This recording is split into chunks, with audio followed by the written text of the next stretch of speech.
Good evening and welcome to the December 14th, 2021 meeting of the Public Works Committee, which will also serve as our last official City Council meeting of the year. So we're going out with a blast, saving the best for last. Call to order. Good evening. Due to the pandemic, all committee members are participating virtually. For virtual meetings, committee members will be muted until asked to be heard.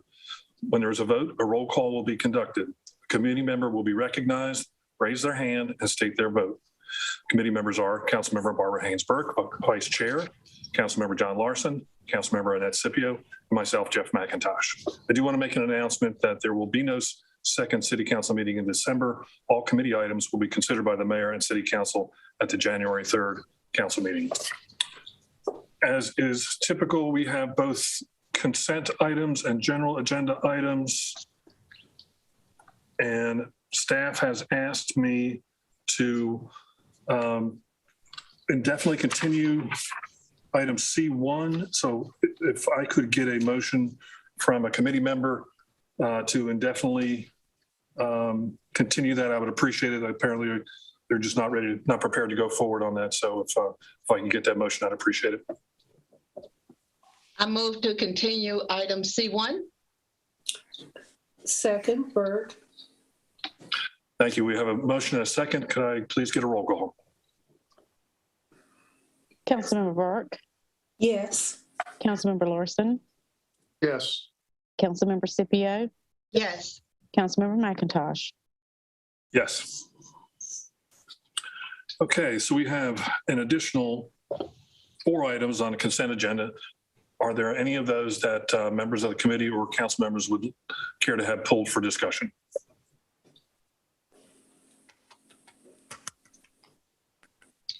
I move we approve the remaining items on the consent agenda. Second. We have a motion and a second. Councilmember Burke, Yes. Councilmember Larson, Yes. Councilmember Scipio, Yes. Councilmember McIntosh. Aye. Okay, let's move to the general agenda. The first item is a public hearing on an ordinance to rename a street or road in Winston-Salem. Taking Sandy's job here. Byway Street to Renolda Village Way. It's in the Northwest Ward. Is there anyone in attendance that would care to speak on this item, either for or against? All right, staff is telling me that there is no one to speak on it, so I'll close the public hearing. And if we could have a report from staff, I'd appreciate it. All right. Good evening, Chairman McIntosh and council members. Hopefully everybody can see my screen or is about to be able to see the screen there. Somebody can let me know. Yep. Okay, great. So this is a street renamer request, and this is for property in Renolda Village. So hopefully you can see the map there, and what is referred to now as Byway Street is not being used by the folks there in Renolda Village. And so they're actually using Renolda Village as their address. This would formally change the name of Byway Street to Renolda Village Way. We've gone through the process of working with the folks out there, making them aware of this. We have heard nothing but support for this. And so staff's recommendation is for approval of this. And we do have Matthew Hamby with Map for Sight, who handles addressing matters for us here in Winston-Salem, on hand if you have any questions about this item.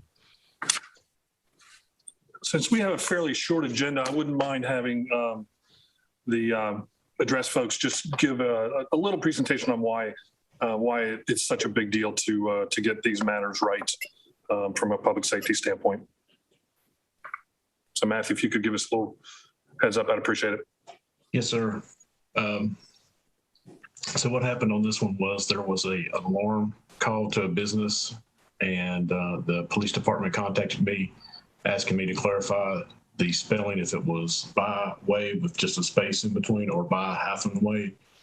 And so as I did some more research, I'd known this had been a problem area for permitting and some other, as Aaron had mentioned, them using byway as their street address. And so I reached out to the manager of Renolda Village and brought the item to him and said, let's find a solution to this. I feel like there'd be a lot of heartburn over using everyone switching to byway. If you look at their addresses now, they're using just Ronaldo Village as their address and with no street type. And so as our addressing policy states, or every road, moving forward has a street type. It's just not a name without a street type. And so we discussed Ronaldo Village Lane and Road, and he chose Ronaldo Village Way. And so he agreed that he would handle the communication with all their tenants as well. And so this would clear up everything and make it nice and neat, and everyone, using a approved street name instead of a location as their address. And I'll add one thing to what Matthew shared, Chairman McIntosh. We did not have such an organized system for assigning addresses for many, many years. So it's not uncommon in older urban parts of our city to see addressing inconsistencies, anomalies, and things just like this. So it is very important, especially in our older urban areas, to get those addressing issues cleared up for, safe routing of EMS services and all those things, as Matthew noted. And so we've, going forward, we've got a really robust and sound process, but we do run across things from time to time in our older areas of our city that we do need to get cleaned up, and this probably falls into that bucket. Thank you. Questions from committee members or council? Councilmember Scipio. Just for educational purposes, when we change the name of the street, how does that affect the post office naming of that particular area? I don't know how people's mail's addressed to them now. Is it byway, or how does it work when the whole street changes and you're going to have mail? Well, what we're doing with this would be adding way as a street type for them. They're currently using Ronaldo Village, so they would use 100 Ronaldo Village as their address. And so what we're doing is getting the addresses to conform to our policy and trying to do it in a way that is as least impactful to them, but gets us where we need to be as well. So thank you. That answers the question. Yeah. And we have really good communication with the local post offices. We're emailing and phone calling regularly with the postmasters in Winston. So Any other questions or comments? Thank you, Matthew. And I know that we hear from fire chief all the time about how important it is to get to a location as rapidly as possible. The longer it takes to figure out exactly where a place is, if a fire truck has to turn around because there was confusion on the address, could be instances that would cost somebody a life or massive amount of property. So keeping things straight is really important. So thank you, Matthew, and your group. We appreciate that. Can I get a motion to approve? Move for approval. Second. Properly motioned and seconded. You get a roll call. Councilmember Burke, Yes. Councilmember Larson, Yes. Councilmember Scipio, Yes. Councilmember McIntosh. Aye. Item G2. Item G2, information regarding 2 grant applications with the Federal Transit Administration for funding through the Innovative Coordinated Access and Mobility and Enhancing Mobility Innovation Grant Programs. I think we've got Tanique McCullough to present us with this item. Yes, sir. Good evening, Chairman McIntosh and members of the committee and council. This item relates to 2 applications we're putting in. The Department of Transportation and WISTA for programs or projects with WISTA. Both grant deadlines have submissions that occur before the next council meeting. And so we were fortunate to be able to work with the manager's office to get authorization to proceed with preparation for these applications. I'll tell you briefly about both of them. The first is with the ICAM grant. It's with the Innovative Coordinated Access and Mobility Grant. And this grant is to improve the coordination of transportation services for disadvantaged populations. And those populations include individuals, older adults, and people with disabilities and people of low income. So the two programs that we wanted to apply for, or that we're applying for funding for, would be for the installation and implementation of a GPS notification and tracking system for our, for WISTA's demand response paratransit trips. This would help individuals who receive door-to-door service through WISTA Transportation to be able to look on an app to determine when the vehicles are close to their home. And it could make a difference between an individual sitting at their door waiting for the bus to come for 20 minutes versus waiting for 5 minutes. The other would be, and it would also help as far as the WISTA services with missed trips and no-shows. We think that by individuals knowing when how long it will take for the buses to show up, that will help with that type of service. The other part of this grant would be to apply for funding for the regional fare structure. This would work in conjunction with the other transportation services that have a regional fare on their buses now, PART and High Point Transportation. And so what that would do for the riders would be to allow them to, at some point, be able to pay for transportation services on either of the regional transit, but they can ride either on Winston-Salem Transit Authority's buses and connect to PART or even High Point transportation services, but only having to pay fare with one agency.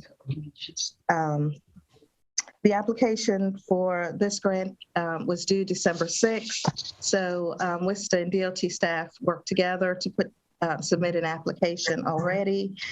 We've applied for a total grant amount of $400,000.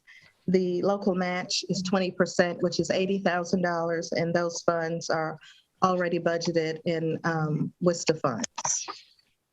The second grant is the Enhancing Mobility Innovation, or EMI grant. That grant is to be used for projects to improve mobility and enhance the rider experience with a focus on innovation service delivery models, partnerships, and creative financing and integrated payment solutions. And so we thought that two programs would work well for this grant. One would be to fund the installation and implementation of a wireless onboard capabilities on our fixed route fleet buses. What this means is that riders would be able to have wireless services on the buses. So if an individual is on the bus on their way to work or somewhere, they would actually be able to connect to wireless service and can start their workday early or read the newspaper or do other things that would require some wireless connection. The second part of that grant is we're also applying for the scheduling and ticketing system for WISTA with this grant as well. And it would, again, provide the same capabilities of riders to be able to pay on one transit service, but ride on any of the others in the regional system, but not having to continue to pay a fare at each time they transfer. We've applied for, we're preparing the application for a total grant amount of $450,000, which requires a $90,000 city match. And those funds will also come from WISTA funds already budgeted. And this application is due January 11. I can answer any questions that you might have on either of those applications. Thank you very much. Do we have questions or comments from committee or council? I do want to express my thanks, Ms. McCullough, for staying on top of things, making sure that we are aware of opportunities that come our way. As we have seen with the recent announcement of big project east of Greensboro, I think we're going to continue to become more integrated with our neighbors, High Point and Greensboro, and making it easy for our folks to get to work, make it more seamless, make it easier. I think is good credit to what we're trying to do here. So thank you very much for a good report. Any other questions before we vote on this? It's just information, It's sir. information. Oh, it is. Okay. Okay, great. Thank you very much. Okay, item G3. Item G3, update on snow and ice control protocols. I believe we're going to go to Mr. Huff on this.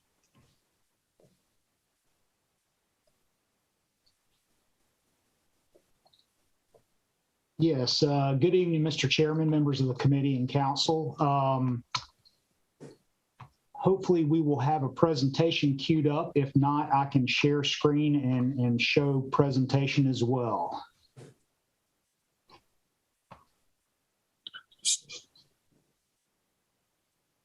Thank you so much. So again, Mr. Chairman, members of the committee, this is an information item on our snow and ice control program. And basically what we're going to do is just give you an overview of kind of the nuances of the program, then kind of drill down into what we do as far as monitoring approaching winter weather system, the communication that occurs before and during the event, what tools we have at our disposal here at the city, and then go into some finer details of that actual plan, and then some of the questions that you either have received or will receive on why was my road not plowed. So as far as the activity. So in general, we have responsibility for over 1,000 miles of roads here in the city, and basically we segregate those road networks into majors or our arterial streets. And we have 400 miles of those approximately that we clear during our operation, 245 miles of collector streets, and then the remainder of our roads are residential streets. And that's kind of the hierarchy that we attack it when we go into snow and ice control mode. As you're aware, NCDOT also owns and services a number of roads in the city of Winston-Salem, Martin Luther King Jr. Drive, University, Silas Creek, Peters Creek, sections of Robin Hood Road, Oak Summit. There are a number of NCDOT maintained roads that Division 9 sets their forces on to service snow and ice control when it should occur. And in general, in a major snowfall, our crews can log as much as 25,000 miles. In the 16-inch snow we had several years ago, we had almost 25,000 miles of roads traveled during that event. So it's a very involved and nonlinear process. Next slide, please. So as I touched on earlier, we get those roads plowed and salted in order of priority. Those major routes, the critical care facilities such as Baptist and Forsyth hospitals, dialysis centers, doctors, areas that receive the top priority. So we want to get those critical care facilities open and ready for travel as soon as possible. While doing that, we're trying to get those major routes cleared and then move on to those collector streets.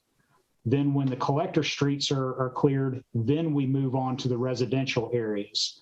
But all the while that this is occurring, we're responding to emergency complaints. If there's a wreck or area that needs our attention, we will divert staff from those areas that their customary routes, so to speak, to deal with those complaints.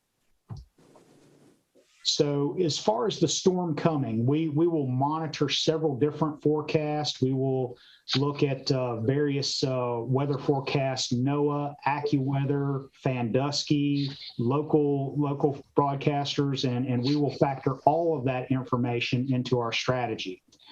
And if the weather event is predicted to be ice, we will arm our equipment appropriately. So that's basically with ice, you're talking about no plows, but salt spreaders, brine trucks, stuff like that. But when we get snow of an accumulated depth of greater than 2 inches, then we're going to be putting plows on those trucks and moving forward with them. Also, timing is important when you're staging staff. You want to get out there before the event occurs, assuming there's no rainfall preceding it, to prep as much as you can.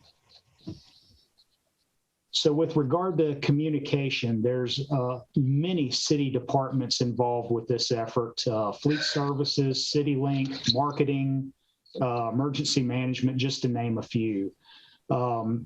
When we start into winter weather mode and the storm is pending, we will open what we call the snow room, and that serves as our communications center or command center of sorts. And you can see the hierarchy to the right side of the screen, where basically we are moving back and forth with CityLink, dispatching information down to our supervisors, our senior crew coordinators and crew leaders, and then the equipment operators to direct them where to go and how to attack the most sensitive areas. And then likewise, the command center is then pushing information up to the city manager's office and then ultimately the city council. So with that comes several operational briefings to the media, and then ultimately to you, the city council, are given more briefings. So you get typically speaking, an AM briefing and a PM briefing to see how staff are proceeding with the event, issues that we've undertaken or had during the process of the snow and ice control fighting during the day. So to drill down a little bit further from an operational standpoint, our staff, we develop a list on where every person, whether you're a maintenance worker, a senior crew coordinator, department head in the office, everybody knows where they're supposed to be, and everybody has a contact name and number associated with their block. So they know if they're supposed to work night shift or day shift. So we will have this listing. This is just a hypothetical one that we put together, but we will run a 12-hour shift day and night, assuming we have the staffing until the event's over. And like we mentioned, we coordinate with other city departments. Fleet becomes a crucial department that we coordinate with during the event, because inevitably equipment's going to break. Hydraulic line, spreader, something's going to go down. So we are in lockstep with them and their staff to get equipment repaired and back in service and clearing the roads as quickly and efficiently as possible. Then after the event is over, we have an internal post-condition briefing where we kind of articulate what went right, what went wrong, and then kind of learn from our experience and try to do better the next time. And then we'll reach out to other departments like marketing and fleet to assist there. So basically, that's kind of how we attack it. So the tools of the trade at our disposal, we have 4 motor graders, 24, tandem axle or single axle dump trucks with push plows, 25 salt spreaders, 3 brine tank spreaders. We have 1 5,000-gallon brine storage tank at the yard, and then typically speaking, 20,000 tons of salt at our disposal. Another thing we use to our advantage when possible is the weather. Oftentimes you will have highs in the daytime that are in the 40s or 50s around here, but in the evening they can dip down into the teens. In the evening, sometimes the ice and snow becomes too difficult to plow and scrape, so we've got to utilize our resources. So we might run a double shift during the day and then come back and attack it, lay off at night and come back and attack it in the daytime, depending on the weather. So kind of the tools of the trade there, including the weather, using it to our advantage. So in general, the plan, the slide to or the photo to your right is our route sections in the city. Basically, we have 5 route sections. 2, 3, 4, and 5 are the general quadrants of the city. And section 1 is the central business district and some outlying areas there. So basically, phase 1 for us, depending on the weather, is we will brine the roads up to 2 days in advance, assuming there's no rainfall preceding the event. Then once the event starts, we will go in and attack those major routes like we talked about and critical care facilities. including the central business district. One item of note on the central business district, we do not plow the central business district unless we absolutely have to, because there's no place to put the snow. It ends up invariably knocking somebody out of access to their drive or whatnot. So we try to really brine and salt the central business district as much as we possibly can to not put a plow on it.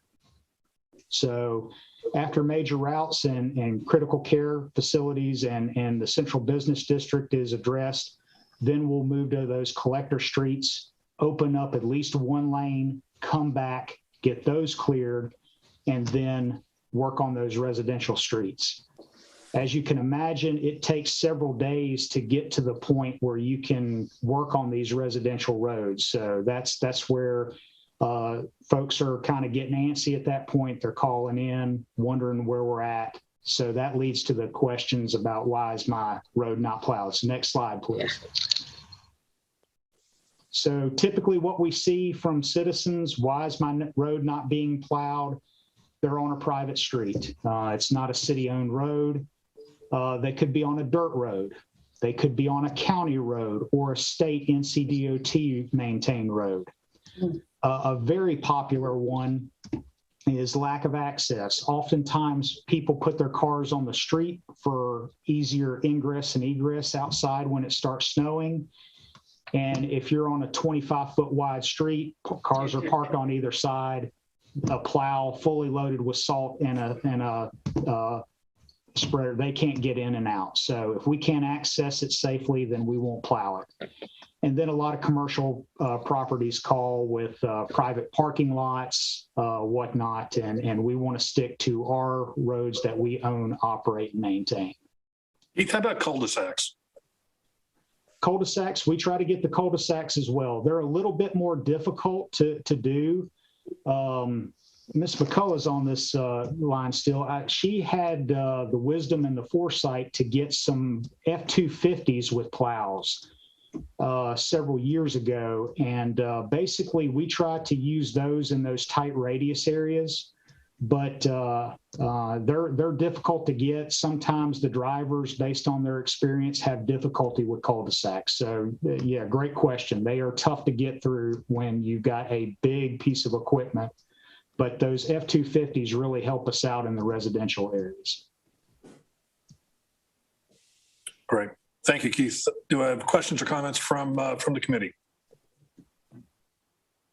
I have. Councilmember Scipio. I love these reports. Thank you, Mr. Huff. Great report. It always stimulates me in thinking, well, what else do I need to know? So here's a suggestion. I don't know if we've ever thought of this, because I know people say there's such perceptions about what side of town gets plowed first. And people just don't know your process. But I was thinking that maybe on our website, on those crazy days that we have to deal with snow, we could have a map that actually shows priority A, B, C, and D. And so like the critical roads could be red, and the connected roads could be blue, the neighborhood roads could be yellow, and so forth. But as they get plowed, the color can change, so people can see when their road might be coming up and start understanding the process. So that's just a suggestion. I'm assuming that the command center phone number is not public. It is public in general, but you've got to dig in the city directory to get it. It is published, and we advertise it as much as we can. Ooh. But that's where CityLink comes in on that. And all of those calls that CityLink gets, we ultimately get with the command center. Okay. And to your suggestion about the interactive map, we have actually talked with information systems about that. And we would love to get a project up for that particular activity. Yes.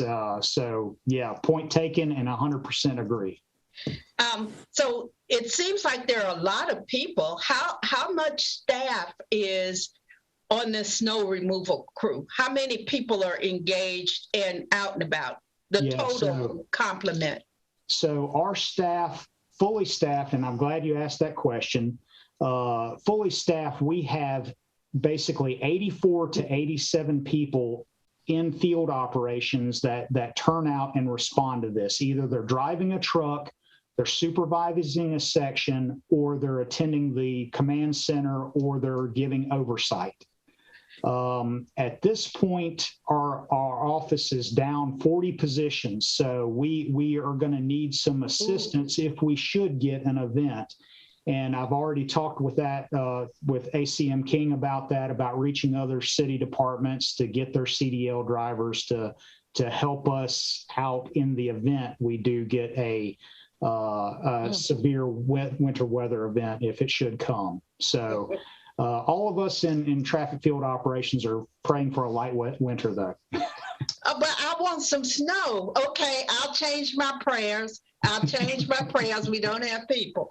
Now, and my last question, of all of that equipment that you showed, is it all dedicated to snow removal, or are those vehicles that are used for something else at different parts and other times during the year? Oh, yes, ma'am. So those pieces of equipment are serving duty the other times of the year in a drainage capacity or streets capacity. They could be a snow plow spreader one day, and then that spreader and that plow are taken off, and it's back on a drainage job the next day after it's cleaned. So yeah, those are pieces of equipment that we use on our daily routines throughout the remainder of the year for drainage and streets maintenance jobs. Okay. Thank you very much. Those were my questions. Job well done. And I really want some snow, but because I like you so much, I'll just not ask for it. Thank you, ma'am. Councilmember Larson. You're muted. Unmute. Keith, thank you very much for that presentation. Some cities have snow emergency routes that they've marked, like for hospital access and other things. Do we encourage, or do we have a clear sort of program that allows, I mean, clearly you have a priority of clearing roads, and hospital routes are one of them. I'm just curious, do we mark any snow routes at all in our city? Yeah, the critical care routes are a specific route, and those sections that I showed you, that's just the overview. Within those particular areas, like for Baptist and for Site, basically the driver has a particular route that they go through. And to Councilmember Scipio's point, it's a red route. It is something that is high priority. You hit that first, and you make sure it's clear before you move on to the next. So yes, sir, to answer your question. Well, that's great for emergency vehicles, but what about the public who has got to get to the hospital in emergency, and where they can go? Yeah, your website do that, I assume.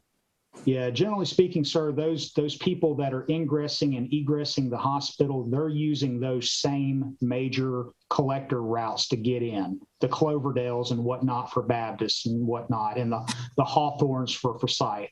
Those are the ones that we're attacking first, because the EMS vehicles and the people that are egressing the hospitals are typically speaking using the same routes. Thank you.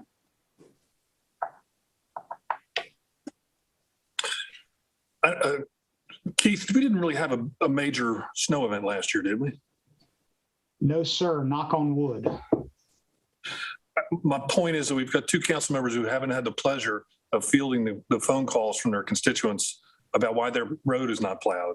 And one of the reasons I wanted to bring this up is to give council members sort of some background and some information on our methodology. And basically we plow the most traveled streets first down to the least traveled streets last. And I just want to assure the public that council members don't get a break in this. My street is one of those least traveled streets, and it's always one of the last ones to be plowed. And my neighbors give me grief all the time. Like, why can't you get your street plowed? But it really is a matter of how many people use the road. That's our criteria. I've got some friends have moved down from up north, and they wonder why we don't gear up and get the roads cleaned as quickly as they do in Michigan and upstate New York. And, I just tell them, if you want me to raise your taxes, high enough to do that, we can do that. But we just don't get enough events to gear up and spend the kind of money on capital equipment that it would take to significantly improve our performance. And yet I think we do a good job, but that's just kind of something that people need to know, that we don't experience it enough to really spend that kind of money on events that aren't going to happen. One last thing is that sidewalks are the responsibility of the property owner to clear. Downtown, they are handled by the clean team, which is paid for out of the bid. It is so when you see the crews down there cleaning off the sidewalks in downtown, that is not paid for if you live in East Winston, or if you live in Sherwood Forest, or if you live in Washington Park. That's paid for by the property owners in the central business district. And that's been really effective. And it goes back to what Keith was saying about not moving the snow off the street onto the sidewalks, because you really want to be able to have people get around on foot down there. So Keith, this was an excellent presentation. I really appreciate that. Councilmember Sippy, you have another question? Yeah, you raised a question. I lived in Connecticut and for a couple of years, and snow removal is serious business up there. And so my question is, do we have an ordinance that dictates that property owners must clear their sidewalks? We do. Oh, we do? We do. Okay, I'm glad I don't have a sidewalk. Thank you. I didn't know that it was mandated. It's an ordinance. It's an ordinance, okay. Before I got on council, I used to love snow. I now hate snow. Oh, no. It's diesel, it's salt, it's overtime, it's wear and tear. I rode in a snowplow my first year on council. I rode on a snowplow for a couple of hours, and those machines get shaken to bits. It really does pummel our equipment. So I'm all in favor of no snow. So, all right. Again, thank you, Keith. That was great. I appreciate the information. My pleasure. No snow. No whammy. No whammy. Okay. Item G4. Item G4, information on the city's curbside brush collection program. And I think we have Stevie Dullen to give this item to us, a presentation to us. Or was it Mr. Taylor? Mr. Dullen. Okay. Good evening, Chairman McIntosh, members of the council and other committee members. Tonight, I'm going to do an overview of the curbside brush collection. Next slide, please. The overview consists of sanitation collects brush from single-family houses, and brush is not, we do not take brush from commercially generated businesses or vacant lots, apartments. Additionally, crews do not collect brush mixed with trash of any kind. And collection is done on each quadrant, one at a time, and we go in a clockwise direction. Brush collection is limited to November 1st through January 15th, but because some crews are reassigned to collection for leaf collection, that's why the man hours are decreased and the collection of brush goes down at that time. Collection normally takes 21 working days to complete a cycle, but it may take longer if we have a bad storm, that comes up. We have to cut back on the brush collection at that time, but we still try to have a 21-day window to get the brush collected.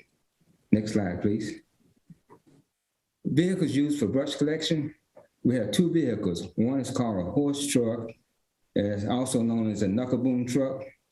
And it's designed to load large amounts of brush at one time. And that's pictured at the top part of your screen there in the right-hand corner. And it has a claw on the end of the collection assembly that collects all the brush. And then we also have the scour bed dump truck. And these trucks coincide with each other. What they do, the scour bed truck follow along behind the horse truck, and it is loaded and put large amounts of brush on the truck. That decreases manual labor. Next slide, please. Brush collection manpower. We have a yearly average of 26 employees working together and 1 quadrant until all the quadrants are finished. We have 11 crews. It consists of 1 horse truck, 1 or 2 skybed dump trucks, and between 2 and 4 employees, all working together. And those 11 crews are reduced of an average of 4 crews during leaf season. The next slide consists of some data I did on analysis for brush collection by fiscal year. I used the fiscal year 2016-17 through year 2020 and 2021. And as you can see on the graph, the one that has the yellow, which is fiscal year 2018 and 2019, tonnage was unusually high due to a storm debris, and that's why it represents a high number, 22,000 tons, over 22,000 tons that year. Next slide, please. Curbside brush is on an upward trend. As you can see, the trend line, it runs from 2016 and 2017 all the way up to 2020 and 2021. It's an upward climb. And like I said, it was an unusual year for 2018 and 2019. Next slide, please. The average man hours per quadrant. And this analysis was done using curbside average man hours over a 3-year period. And as you can see, quadrant 3 was one of the highest, using the highest man hours at that point in time because the density there required more man hours. Next slide. Curbside average brush tons per man hour per quadrant. Again, you can see quadrant 4 required quite a bit of man hours and not a lot of people working in that area because although it's a larger area for number 1, and that's why we had so many man hours in that area. Next slide, please. Potential solutions and options for ideal service. Number 1 is to improve vehicle replacement schedule to minimize lost time for mechanical repairs, and also increase the number of employees. And we'd like to increase those employees with a senior equipment operator and also laborers. And that way we could probably get the job done a whole lot quicker. And also cease brush collection from November through January during leaf season. And the crews will be reduced to 11 crews at that time. Next slide, please. This is the summary. The analysis for data was based on fiscal year 2018 and 19 because brush tonnage was the highest due to storm debris. Therefore, we did use the fiscal year as our benchmark. The ideal number of days to complete a brush cycle throughout all 4 quadrants of the city is 21 days. But in fiscal year 18 and 19, it took 32.5 days to complete the cycle due to storm debris, which is 11.5 days above our goal. So sanitation's goal is to enhance the level of service by decreasing the number of days that it takes to complete a round of brush collection by 11.5 days from the highest benchmark data, which is 32.5 days. Do we have any questions? Committee members, council members, questions? Councilmember Scipio, you have a question? Yes. I love these information sessions because they trigger something. The brush that we collect, all of that tonnage, what is that? What goes into the mulch? But I thought it was just leaves that go to mulch. But what happens with all the brush? The brush is ground up to wood mulch, which is different than leaf mulch. And then what do we do with that wood mulch? The wood mulch, we have a contractor, a lot of times a contractor, which is Wallace Farms, they move that all the wood mulch is converted over and it's moved down to their facility. And it's moved away from the facility each year. And some of it is sold to citizens within the city. So we actually sell it? Yes, some of it's sold. But the majority of it goes to Wallace Farms, which is the contract. That was part of their contract. Okay. All right. Councilmember Larson. Yes, a great presentation and a huge amount of work to be accomplished, and compliments to your crew on trying to stay ahead of it. One cautionary note, I suppose, is that during the winter months, we still get a lot of tree falling, and we can get a storm through, and we can get a lot of brush and limbs and sort of in the curbs. And then what happens, of course, is leaf piles shuffle around, and the wind blows leaves into the stick piles. And then we get a mess that's hard for you to deal with. I would hope that we would still continue to be able to pick up the brush during the winter months, and so we don't have that conflict between wind-blown leaves into the brush piles, which then becomes a problem for everybody to get cleaned up. But I really would compliment you on the amount of work and that you've gotten done. I've noticed from the last several months, particularly, I don't know what's different, but I've noticed we seem to be getting on top of the brush piles that at least in the South Ward, I've noticed a lot of the old ones have been cleaned up, and along with the leaf piles as well. So I know you're working on both fronts at one time, but I'd encourage you to keep an eye on the stick piles as well. Yes, sir. We try to do a good job of going back, and especially during leaf season. The first go around leaf season is sort of light, so we still are able to work really heavily in the brush to keep it going before the leaves start falling. So that's how this year we was able to keep up with it, is to work a little harder for us to get the brush up right before the leaves start falling down really heavy. Can you talk to me a little bit about your crews and I noticed we approved recently one, I think, knuckle truck or something for you guys to help with the brush removal. Do you feel at this point that maybe putting you on a limb a little bit here, but do you feel that we're properly manned, and are you short people like we just heard on the snow plows? It's people of the problems they were having and manning getting the operators. Are you able to recruit your operators pretty well? Yes, sir. I think we'll be able to, in order to, in my calculations, going out on a limb here, my calculations, but I think it would probably take another 3 crews probably to get the time down to where we need to be to get the 21-day cycle. So we probably need an additional at least 9 employees. Do you have the trucks to support those crews if we hire additional people? That's what we're trying to get. Okay, all right. I need to know what the problems are. I need to know a little bit about what the challenges are so we can help address them. I think the knuckle boom trucks or, the horse trucks are the ones that we probably really need at this point in time. Okay, thank you. I think we just approved purchases from scale bed trucks here recently. I think we did a knuckle boom as well. Yeah.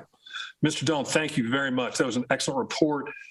What I'm going to try to do during the course of the year is to have reports like this so that we get real information that we can pass back on to our constituents when they call us. So if you're lucky enough to be on the Public Works Committee, you get the real scoop from staff about how things are actually working.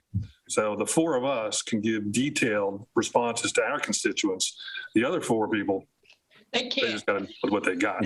So if you're lucky enough to be on this committee, you're going to get the straight dope every month, from at least one division. And I would ask council members or committee members to tell me what you would like to have information on as we go forward. So I really would like to have at least 1, if not 2, of these information sessions every month, because I think it's just better for us to be prepared and have the information at hand when somebody calls us. Councilmember Scipio. Yeah, Mr. Chairman, one of the things that I'm thinking that we need to be mindful of as we move into the future, we have all these new housing developments that we approve through our zoning, and we know they're coming. And I think that it'd be great if there's a welcome kit for all of those new homeowners so they know what's expected. A, shovel your snow.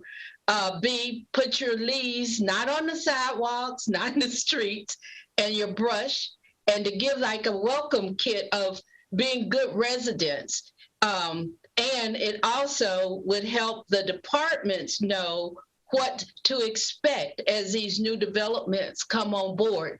So you've got these extra 100 houses here, so you can anticipate the kind of leaves and brush that might be coming. I think if we could get some kind of integrated, interconnected system that helps our departments anticipate the service that they're going to need. And then it also can project how much more equipment and staff we're going to need as we have these new developments come on board. Good point. I've actually investigated that in regards to West End and how do you let people know that there are different rules in the West End than there are in other neighborhoods with an overlay. And that takes a lot of people by surprise. They buy a house, then all of a sudden they realize that they have different rules than Sherwood Forest. And it's more difficult than you would think. And I would like to ask the Winston-Salem Regional Association of Realtors to partner with us, because they have a much more direct pipeline and they're in contact with people who buy the houses where we have to come in behind. I think it's a much more clunky method for us. So that's something I think we can reach out to that community to help us with that. But I think it's a great idea. As far as the new neighborhoods, one thing that we need to consider every time we, as development pushes out away from the center, as we get less dense and we sprawl, we string our lines out. We make our trucks have to go farther. We have to build more roads, all that stuff. So it all kind of comes back into, building on streets that are already there, that already have sewer, that already have water. But also when those new developments come in, we do reap some property tax increase from them and increased revenue. So it somewhat offsets. So Councilmember Larson. Maybe this is a little beside the point, but a question and can open a discussion. Is it easier to clean leaves and brush if it's up against the curb or in grass? Ordinance says you are not supposed to put your leaves in the street or your brush. That's exactly. That's not the question, though. The question is it easier for the city to pick up leaves and debris if it's up against the curb line rather than in the grass or on the sidewalk or some other place? We have neighborhoods, for example, that don't have much space between a wall, for example, and the sidewalk, and then the curb line. And you got a lot of leaves that are coming off of above the wall, basically, being blown down into the street or down into the sidewalk and what have you. And as a policy, I would just ask the question for us maybe to consider: what are the hazards of using the curb line as a push point when we come along with our vacuums and our cleaning equipment to pick it up off the edge of the curb? And why do we not allow that to occur? I'm just asking the question. Is it a matter of bicycle paths? Is it a matter of parking? Is it a matter of street right-of-way? What is it that set the rule that we have currently? Somebody else can answer me offline if they want to do that. But I'm going to ask city manager who's been around longer than probably anybody else on the call here. Certainly the seed, isn't it? Actually, I'm going to defer to Johnny. I believe that's what the ordinance requires. We do not go around. We don't have the staff to go around and cite people who put their leaves or brush in the street. So it's typically complaint driven, as I understand, Johnny. And the complaints come in if it's blocking, the lane of travel or on-street parking. But Johnny, please correct me. That's correct. Good evening. Councilmember Larson, other members of the committee and council. Answer the first question. It's all about distance. So if it's on a concrete surface or whether it's on grass, our equipment's able to get to it, then the collection's not problematic. Second, to deal with leaves in the street, of course, we know what the ordinance says, and of course, there are some challenges space-wise. Then there are some other issues to consider. One are some of the problems that it creates with flooding. When leaves get into our storm system, you deal with problems there. Another issue is there are situations where some of the leaves may be placed over manhole covers. We're challenged by that because the equipment does not discriminate when it comes to pulling things into the mechanism. So there are a couple of reasons, as mentioned before, restraints of the lanes. When we have leaves pushed out, it causes problems. So there are just a bunch of factors. We do realize there are some space constraints, and it does happen from time to time. Staff does what they can to try to minimize that as much as possible by getting to those locations. How far from the back of the curb can our machinery equip our vacuum units? We can get between 6 to 8 feet. So that should be sort of the zone that people should look for if they want to get their leaves totally picked up. 6 to 8 feet from the back side of the curb. Yes, and that is, there are no vehicles, as was mentioned earlier tonight. Those issues, we move forward rather than engage, risk damage to property. Right, okay. Well, the blocking of sewer lines and the water lines is certainly a compelling argument about leaves in the streets. I mean, we are aware of leaves washing down and blocking the storm drain. So I think that's a clear directive. Yeah. Mr. Dillon, I got a question for you before you spoke about quadrants. And so can you just enlighten us? We don't have a map here to show us what quadrants are. So the city's divided into 4 quadrants. Is quadrant number 1 essentially the northeast quadrant of the city? Quadrant number 1 is in the southeast. Southeast. Right. And then it moves over, we go 2 is in more or less in the western, southwest part of the town. And then you go to 3, which is in the northwestern part. And then you got 4 that's in the northeast. Got it. I know the information is online, but I just wanted to hear you update that over. So and then to Councilmember Scipio's question before about, what happens to the brush, that goes down to our facility on Milwaukee Drive? On Milwaukee Drive, it's the Overdale Yard Waste facility. And we also have one up in Rural Hall. It's called Forum 52. And it also takes brush. Right. And all that, like I said, all that brush is ground up for mulch, and it's wood mulch. And the tonnage that we do is pretty amazing. I mean, it's pretty awesome. Yeah. And just so you know, so council members know, this service is paid for within your property tax. Most other municipalities in the state have a fee for this that shows separately. And so while their property tax rate may be lower than ours, we include more services in ours. So we're a better deal. Anyway, thank you, Mr. Dell. We really appreciate that. And we'll have you back at least next year to update us on this, and have a great holiday. Okay, is there anything else for the good of the order? Questions, comments? If not, I'm going to wish everybody a Merry Christmas and Happy Kwanzaa. Merry Christmas. We'll see you back officially in 2022. Thank you. Everybody stay safe.